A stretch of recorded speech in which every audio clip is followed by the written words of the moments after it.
c'est là que tu reconnais, comment dire, tu sens quand les personnes, c'est un signe. Et plus grandit, devient Roger.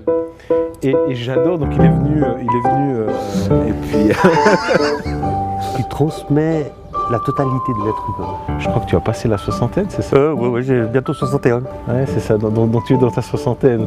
Exactement. Et le recul sur les 60, c'est quoi? Je sais pas, j'ai l'impression que je peux m'arrêter demain. Je suis heureux.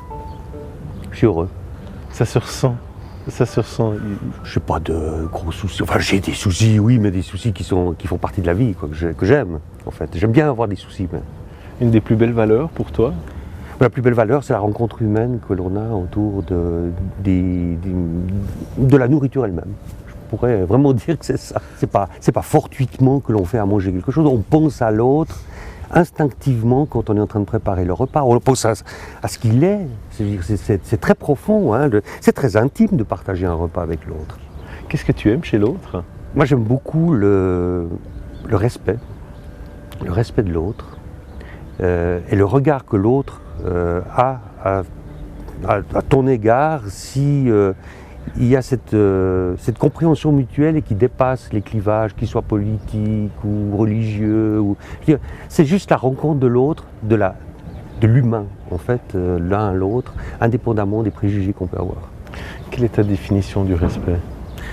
Le respect, c'est l'acceptation de l'autre dans sa totalité, et puis de ne pas marcher sur ses plates-bandes, au fond, de le laisser vivre, et puis d'attendre qu'il t'amène quelque chose. Hein. Ton gros coup de cœur actuel? Il est un peu permanent, c'est que j'adore les producteurs de nourriture.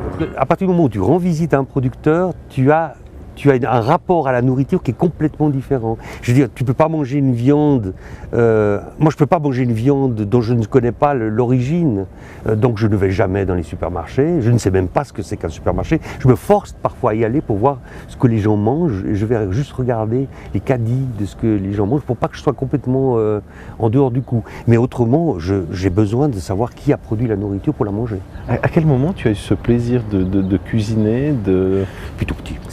C'est à cause de l'immigration. On est arrivé en 62, j'avais 6 ans. Et depuis ce moment-là, j'étais un enfant dont la mère était très présente, mais en même temps elle devait bosser au noir, puisqu'on n'avait pas de permis de travail, rien du tout. Donc on était un peu clandestin pendant 10 ans. Et donc on avait les repas qui étaient préparés, il fallait les réchauffer à midi quand on rentrait de l'école. Donc très vite j'ai su cuisiner. Qu'est-ce qui rend une vie magnifique? Je pense que c'est de pouvoir faire ses passions et puis malgré les difficultés d'aller jusqu'au bout. Pour moi, je ne suis pas quelqu'un qui s'engage à moitié, je m'engage à fond et puis je peux recevoir des coups de poing dans la gueule, mais ça m'est complètement égal.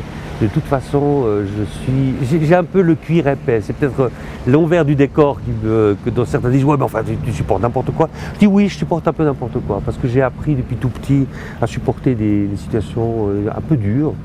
Et puis voilà, il y a des choses qui ne me touchent pas alors que d'autres, ils seraient peut-être abattus. Moi non, ça ne m'abat absolument pas. T'es jamais blessé? Jamais. Non, je ne suis pas blessé parce que j'ai appris dans la vie politique qu'il faut faire la différence entre les mots que l'on donne, que l'on met sur l'autre et puis comment on les reçoit soi-même. Donc au fond, ça m'effleure. Des cartes souris? Je te laisse regarder. D'accord, quelle carte? Sourire et respect. Le sourire, c'est une chose indispensable. Je veux dire par là que c'est pas un sourire forcé, mais je peux pas penser à une journée sans sourire. Et on se rend compte qu'en étant souriant en permanence, il y a des tas de barrières qui tombent. Il y a des gens que tu rencontres qui te détestent parce que tu n'es pas du même bord politique. Mais à partir du moment où tu souris, les gens sont complètement... ils disent, mais tu sais bien que je suis un adversaire politique. Et puis alors c'est génial, non? On peut se parler, on peut sourire. On n'est pas en train de s'entretuer, on est en train de se respecter mutuellement, mais parce qu'il y a le sourire. Et moi, j'ai toujours conçu aussi le combat politique avec le sourire. Et c'est peut-être, je sais pas, c'est ma marque de fabrique, mais enfin, j'ai toujours vécu comme ça.